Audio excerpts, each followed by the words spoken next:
diantara turunan Kangjeng Nabi Adam teh aya nu ngaran Nabi Uknuh tehnya eta Kangjeng Nabi Idris alaihi salam. Kulantaran Kangjeng Nabi Idris mah telila di duniana diangkat ku Gusti Allah ka langit kaopat ku ari aya di ditu anu ngalalakon manehanana hayang kapanggih jeung malaikat maut. Kangjeng Nabi Idris kos kumaha tah malaikat maut aing hayang silaturahmi bebeja ka Gusti Allah. Gusti coba datangkeun malakal maut ka dieu hayang wau. Teu kira-kira wau teh jeung nu kitu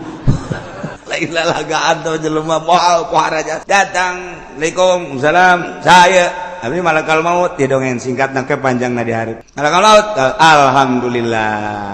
aya naon kula diutus ku Gusti tidak datang ka dieu hayang nyaho paeh kos kumaha malakal maut sok jadi paulah pake lalagaan maut mah ulah pake lalagaan teh nyeri hayang nyaho nyerina coba kos kumaha hayang nyaho me hayang nyaho nyerina me kos kumaha sok pake lalagaan teh teu meunang bejakeun ka Gusti Allah nyobaan gitu aing nu ngaran Idris ambo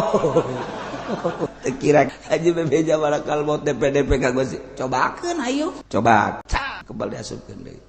kumaha itu sabulu-bulu nyerinya aduh tanding nama geus nyerina sabulu-bulu nyeri lain lalagaan embung aing nyobaan deui embung jageuna ada tah mah aduh aing paeh geus aing neuleuh neraka ye atuh pada aja supaya makan neraka neuleuh heula bejakeun ka Gusti Allah aing ka neraka kitu ye ka neraka mah kan kudu paeh heula kan geus tadi itu mereka hayang seuri dongeng kos kitu tah bejakeun ka Gusti Allah bebeja ka Gusti atuh ai paeh geus sok ka neraka keun atuh neuleuh nya ka neraka muringis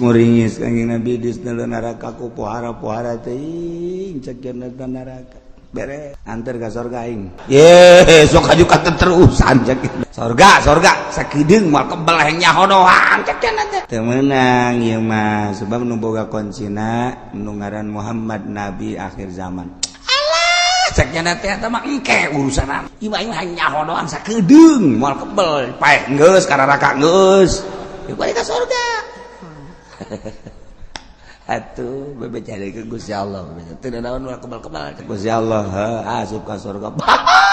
teu daek indit nyana di handapeun tangkal kayu